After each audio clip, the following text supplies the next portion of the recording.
عالمی دنیا، عالمی طاقتیں وہ ظاہر ہے اپنے مفادات کی جنگ اس خطے میں لڑ رہی ہیں، خاص طور پہ ایشیائی جو ممالک ہیں، گلف کے ہمارے کنٹریز ہیں، پھر اسرائیل کا پورا معاملہ ہے. تو اس پورے تناظر میں امریکہ ہو، یورپ ہو،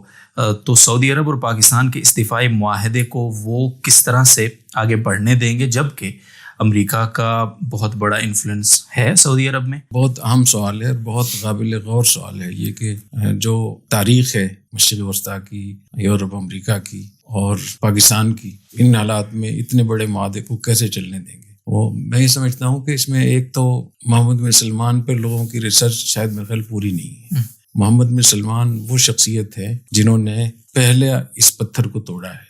جتنا امریکہ یورپ کا ایک مشرق وسطیٰ پہ جتنا شکنجا انہوں نے کسا ہوا تھا اور وہ مشرق وسطیٰ کو ہلنے نہیں دے رہے تھے، تو پہلی دفعہ ایسا ہوا کہ محمد بن سلمان نے اپنے تازہ خون کی وجہ سے اور اپنی جرأت کی وجہ سے انہوں نے اس بیریئر کو توڑا اور روس کے ساتھ انہوں نے تعلقات قائم کیے اور پوتن کو بلایا انہوں نے. حالانکہ سب کو پتا ہے کہ یورپ امریکہ کبھی راضی نہیں تھے، لیکن انہوں نے پوتن کو بلا کر اتنا زبردست استقبال کیا. دوسرا، یورپ امریکہ کبھی نہیں چاہتے تھے کہ چائنا کے ساتھ سعودی عرب کے تعلقات، تو چائنا کے ساتھ بھی تعلقات انہوں نے قائم کیے امریکہ کی منشا کے خلاف، اور انہوں نے چینی صدر کو انہوں نے دعوت دی اور وہاں انہوں نے بہت زبردست ان کا استقبال کیا اور بہت بڑے بڑے معاہدے بھی کیے. میں سمجھتا ہوں کہ یہ محمد بن سلمان کے نام اعمال میں اتنی بڑی نیکی ہے کہ شاید ہی باقی سب چیزوں میں بھاری ہو جائے کہ انہوں نے ہمت کر کے اس خطے کو ان کے اس مکمل شکنجے سے نکالا ہے انہوں نے. دوسرا، انہوں نے جو معاہدہ کیا ہے پاکستان کے ساتھ، دفاعی معاہدہ، یہ ٹائمنگ کا کتنی اہمیت ہوتی ہے کہ جیسے ہی قطر پہ حملہ ہوا تو ان کو موقع ملا تو انہوں نے ذرا دیر نہیں لگائی اور فوری طور پہ.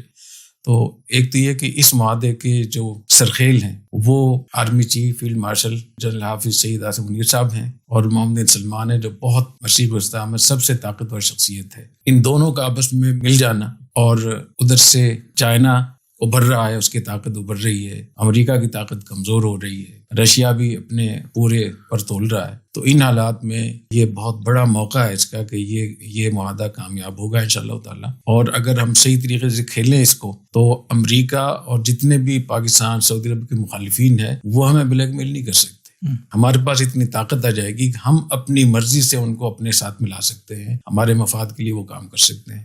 تو اس لیے جو موجودہ حالات ہیں، ان حالات میں آرمی چیف کا خاص طور پہ میں ان کو خراج تحسین پیش کروں گا کہ ان کی اتنی زبردست فوجی قیادت نے اور جو ان کے اندر اللہ نے اخلاص رکھا ہے، جو خود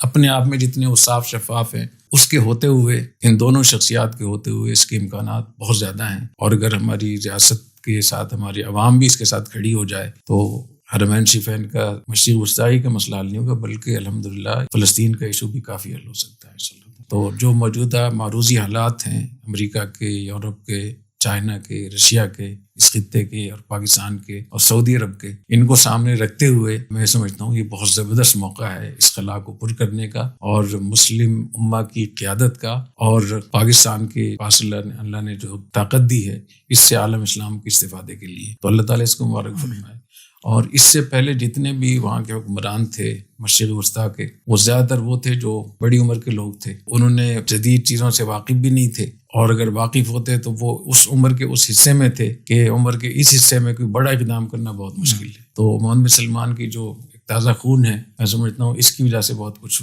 آگے بہتری کی امید ہے. باقی میں صرف اسی مسئلے میں محمد سلمان کے بارے میں بات کر رہا ہوں، باقی چیزوں کے بارے میں ابھی کچھ نہیں کہہ سکتا.